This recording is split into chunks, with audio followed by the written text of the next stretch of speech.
Do you people have anything to be thankful about? Yes, I know these people sitting here do because I can see it on their face. You people in the back row, I'm really not sure, right? We just had a season of Thanksgiving. I hope you have something to be thankful about, because I got to tell you that I am dying. I'm dying.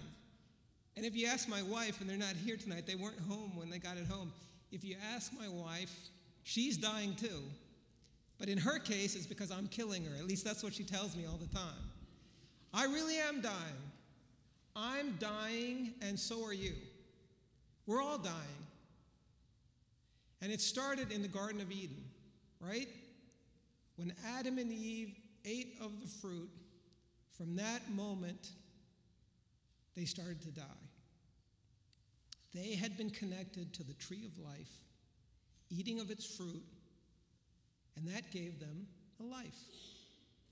The moment, the instant they ate from the fruit, they lost that power. And Adam and Eve were given stewardship over the earth, over the animals, the plants, the creatures in the sea.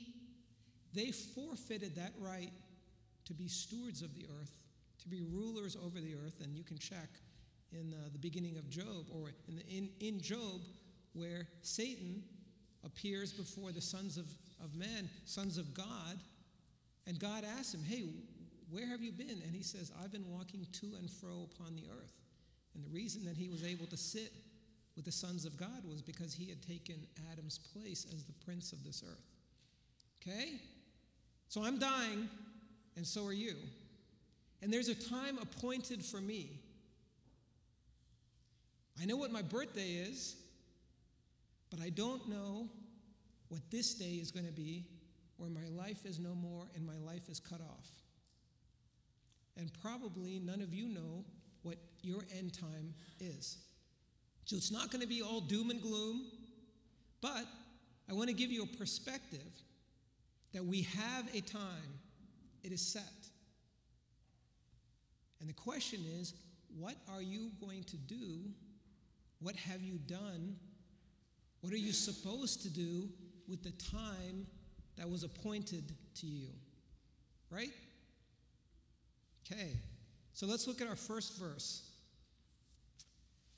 So I'll call out the verse, and then I'll read it from here, and I'd like you to follow along, and our friends at home, or if you're in the office or wherever you are, we're going to look at Genesis 2:7. There's 3 verses that go together here. Genesis 2:7, Genesis 3:19, and Ecclesiastes 12:7. So for the first one, Genesis 2:7, what are we? We are created beings. And if you folks, if you have an answer, go ahead and speak up. This is not a one-way dialogue. What are we? We are created beings. We are formed from the dust, and to that dust we shall return. Genesis 2:7. And the Lord God formed man of the dust of the ground and breathed into his nostrils the breath of life, and man became a living soul. So kids, what did man come from? And that applies to women too, right? Came from dust.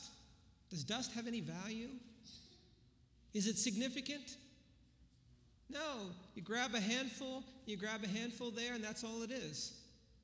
Dirt. It's really not worth anything. So Genesis 3:19.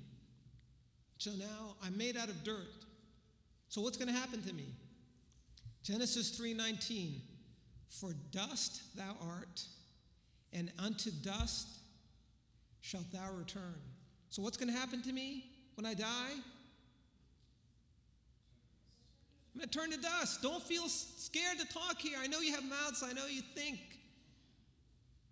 What happens to me when I die? I'm going to turn back into dust. I came from something insignificant, and I'm going to turn back into something insignificant. Dust. Okay, Ecclesiastes 12:7. Ecclesiastes 12:7. Then shall the dust return to the earth as it was, and the spirit shall return unto God who gave it. So, I'm created out of dust, out of dirt. God has given me the breath of life. At the end of my time, which is unknown to me, I'm returning to, and my spirit returns to God. Does it say anything about I get to take anything with me? I get to carry anything with me? The accomplishments of this life and this world, prestige, fame, fortune, buildings, land, what happens to that? Does it go with me? No, it's dust. I'm dust. It has no value when I'm gone. No value to me. Nothing. So, if we understand that perspective, we come from nothing, we end up as nothing, but yet God sent his son to die for us. How can that be? Why is that? And while we are given this life and animation, what are we supposed to do? Are we supposed to acquire wealth, power, fame, fortune, prestige, tons of Facebook friends? What are we supposed to do? So while I talked about, here we are, dust to dust, there is a saying, there are two things you can't get away from. Anybody familiar with that saying? Death and taxes. So I'm here to tell you that's not true. That's correct. I said that's not true. Because number one, you can avoid death. Yes? No? Boy, we have a skeptical crowd here. All right? I said interactive. You know, it's no fun just talking. You know, I could be talking straight to the audience. So we will address it. You can't get away from death and taxes. Kids, is that true or false? So I say it's false because we got two stories of two gentlemen who did not die. Do you know who they are? Enoch and Elijah. Those guys didn't die, did they? No, so let's look at it. Enoch, Genesis 5:24. And the next verse will be 2 Kings 2:11. Genesis 5:24, one of my favorite verses in the Bible. Enoch walked with God. And then look at the next clause. So somebody from the audience read that for us. Enoch walked with God. And then what does the next clause say? Then he was no more. Kids, do you follow that? Enoch walked with God. Pause. Then he was no more. God had taken him away.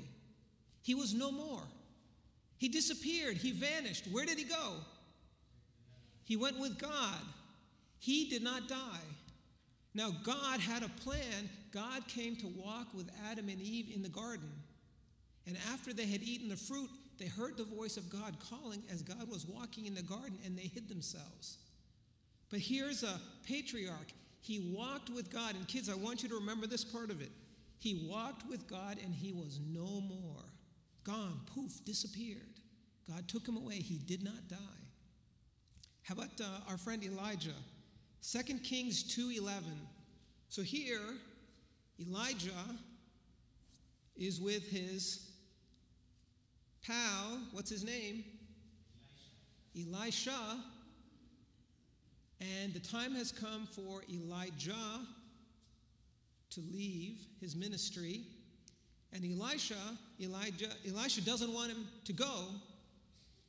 And he asks for a blessing, and he wants to know, will he carry on his master's work? And he tells him, if you see such and such, it'll be so. So here's another man. Two men are walking along, it says, 2 Kings 2:11. As they were walking along and talking together, suddenly a chariot of fire and horses of fire appeared and separated the two of them. And Elijah went up to heaven in a whirlwind. So did he die? No, they did not taste death, and they went straight to heaven. So, death and taxes. Death, you don't have to die. Here's a story of two guys who did not.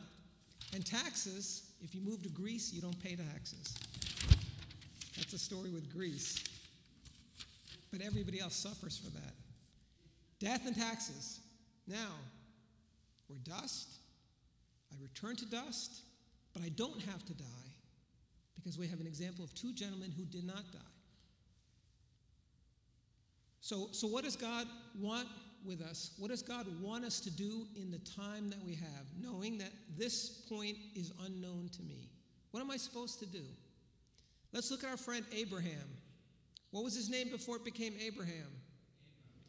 Abram. So, the best Bible student I hear is sitting over here in the shadows. That's it, Abram. And what happened to Abram? God came and called him. And what did he tell him to do? Genesis 12:1, and the next verse will be Hebrews 10:8. In Genesis 12:1, God comes and calls him, and what does he tell him? Okay? Leave your country, your people, and your father's household, and go to the land I will show you. So did he tell him where that land was? Did he give him the geographical coordinates? Did he take him to a high hill and said, look, here's a land I'm going to give you? So can you imagine him telling his family, well, the Lord spoke to me and we're going somewhere. Like, Daddy, where are we going? Or imagine his wife. That's another story. Where are we going? Well, I'm really not sure. Well, which way are we going? I don't know that either. How long will it take for us to get there? That's a good one. What is this, a game? No, we're going. Pack it up, get that caravan. And Abram was a wealthy man. And here's a sidebar. There's nothing wrong with being wealthy as long as you earn it and you work for it. The Bible has no problem with you being wealthy. Was Job poor? Abraham? No. You can do a lot with your wealth and talent if you have that ability. So people who are industrious and who work and succeed, that's perfectly fine. Okay? Hebrews 10:8. By faith, Abraham, when he was called to go out into a place which he should after receive for an inheritance, obeyed. What did Abraham do? I'm not sure I heard that. That's not the verse, Hebrews 10:8? So it must be 11:8. Sorry. So chapter 11, and I write in Sanskrit, so you got to forgive me here. So by faith, that's the faith chapter. So Abram goes out. So by faith, when he was called out into a place which he should after receive for an inheritance, Abraham obeyed. And look at this part. And he went out not knowing what?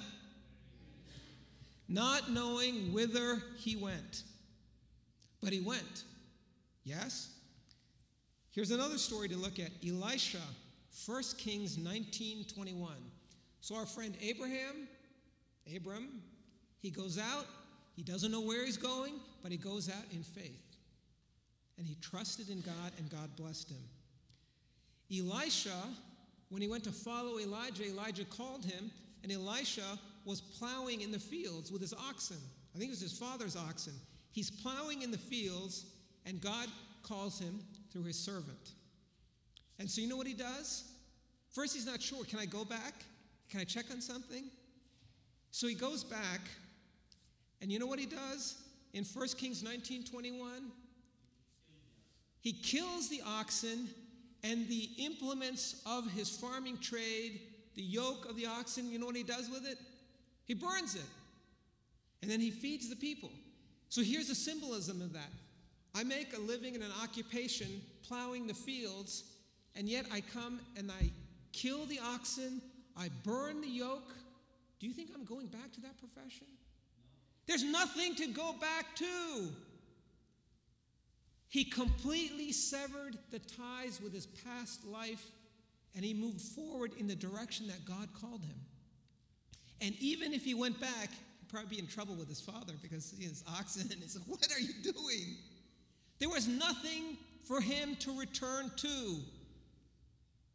Are you folks with me on that? He moved forward in faith. He accepted the calling. There was nothing left behind for him. And in a sense, as we started off, you can't take it with you to begin with. Right? All right. So these guys were called. They moved forward in faith to do what now? Let's look at Jeremiah 29. And I can't tell whether this is a 4 or a 9, so you'll have to tell me. Jeremiah 29, verse 4, I think it is. For I know the plans I have for you, plans to prosper you and not to harm you, plans to give you hope and a future. So is that 29:4 or 29:9? Oh, 29. I told you it's Sanskrit. So then you ask, well, why are you writing in Sanskrit? Have you seen my dad's handwriting? So we'll leave it at that. For I know the plans I have for you, plans to prosper. Kids, prosper is a good thing. Plans to prosper you and not to harm you. Plans to give you what? Oh my goodness. Plans to give you hope and a future.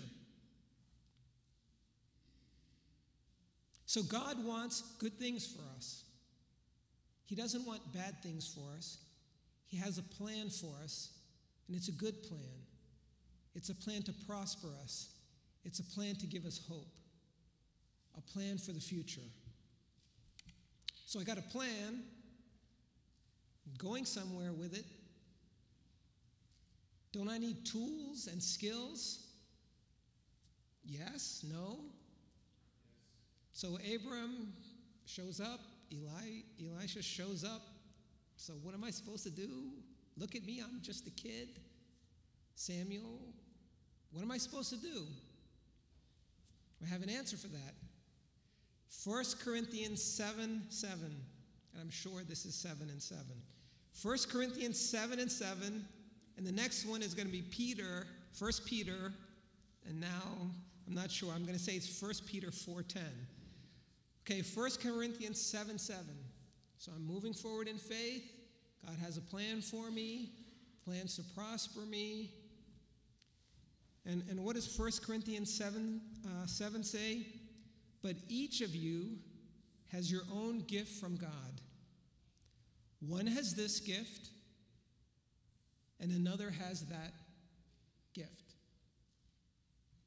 Everybody has a different gift. Your gift is not the same as mine. Your gift may not be as good as mine. Yours could be much better in your particular area, whether it be hospitality, finances, business, nursing, mathematics, sports. Everybody has some gift. So don't compare yourself to me or to the person next to you to say, oh, they are so good, I wish I could do that. Instead, look to see, what gift do you have? Develop that gift. Develop those talents that you have, which are unique to you and special to you. 1 Peter 4:10. Each of you should use whatever gift you have received to serve others. As faithful stewards of God's grace, each of you, what gift do you have? Use it as a faithful steward. So you know the parable Jesus gives, master gives the talents to his servants. Some guys invest it, they increase it. One guy's kind of scared about it, kind of hides it in the ground. And when the master comes back, the master asks for an accounting. Where is the talent that I gave you? What did you do with it? Can you twiddle your thumbs and say, well, I just kind of sat on, I didn't do anything, I didn't share it with anybody? If you don't share your talent, what value does it have? And that's a good philosophical question. So my friend here, Suraj, is a gifted musician, and you know that. Imagine him coming here. Suraj, would you play for us this evening? The other person, no, I don't. I'm sorry, I don't feel like it today. He has a wonderful talent, and he uses it for the glory of God. Last time I was teasing him, I think at the concert a year ago, where he says, I've decided I'm only going to sing for the Lord. And I was thinking, well, I don't think I've heard you sing for anybody else. What are you talking about? So each, in their own way, has a particular talent. So don't compare your talent to somebody else. Find and develop your talent in the unique way that works for you. And it doesn't have to be music. It could be writing. It could be reaching out and touching people, caring for animals, all kinds of things. Develop that talent which is unique to you.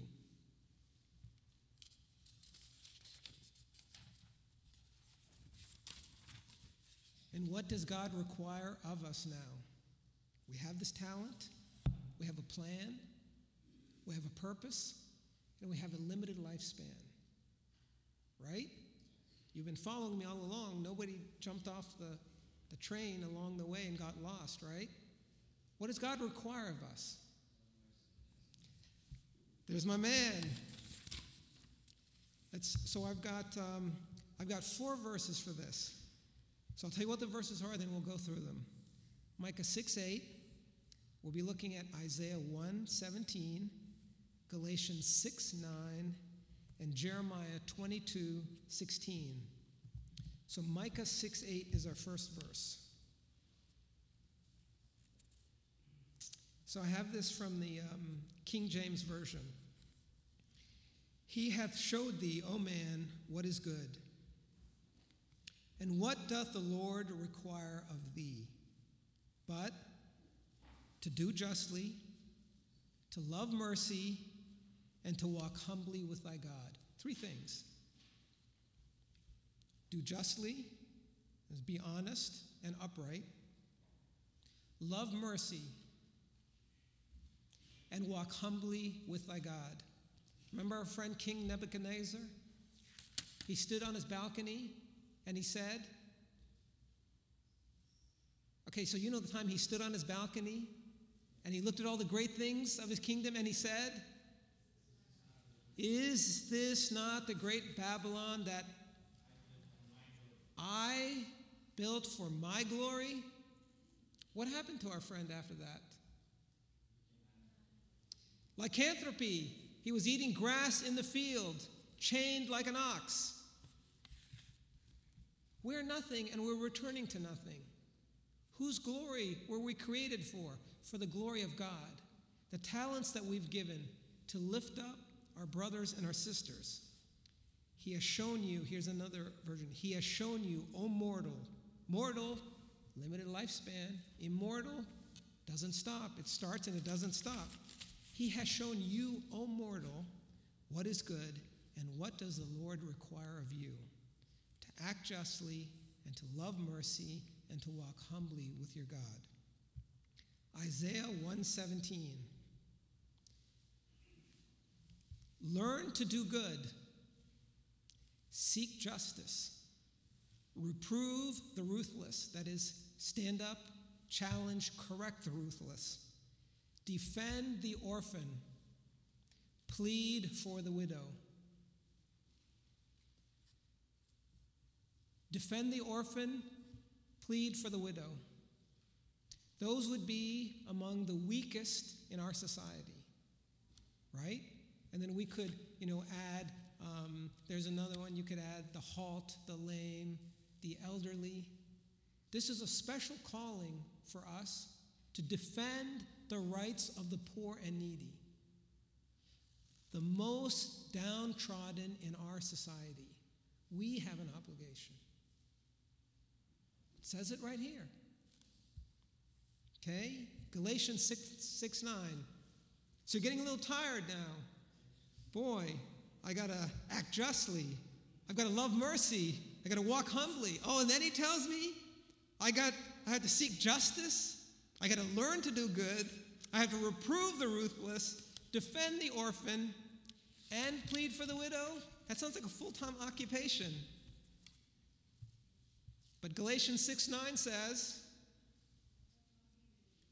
let us not be weary in doing what? Doing good. Let us not be weary in this noble cause and calling that we have.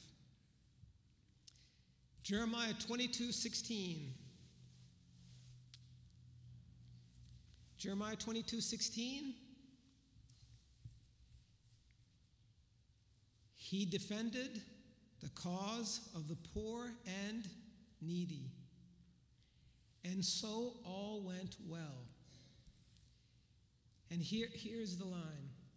So if you have that in front of you, just look at that next line. Is that not what it means to know me, declares the Lord?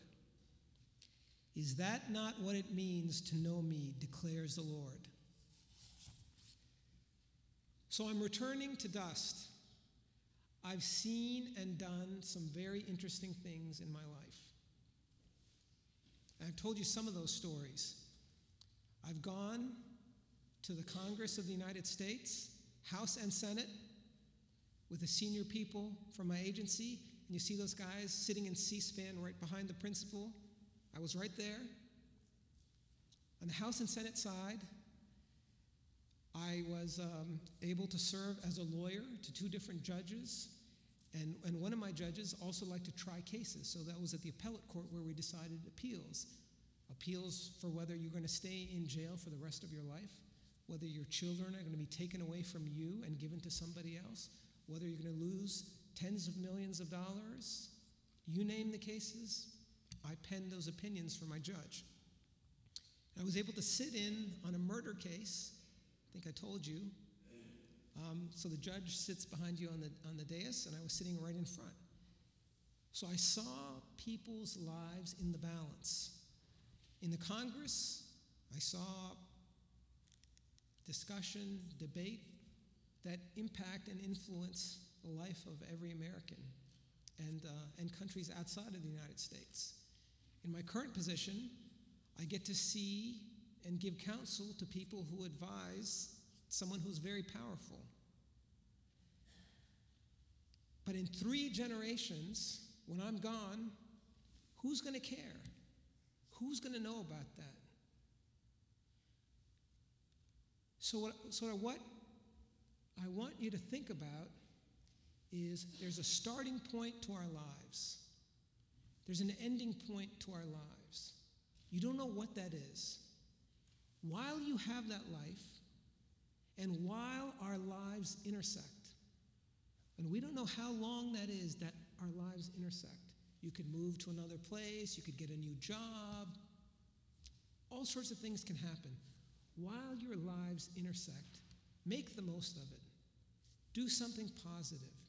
Be an influence to others.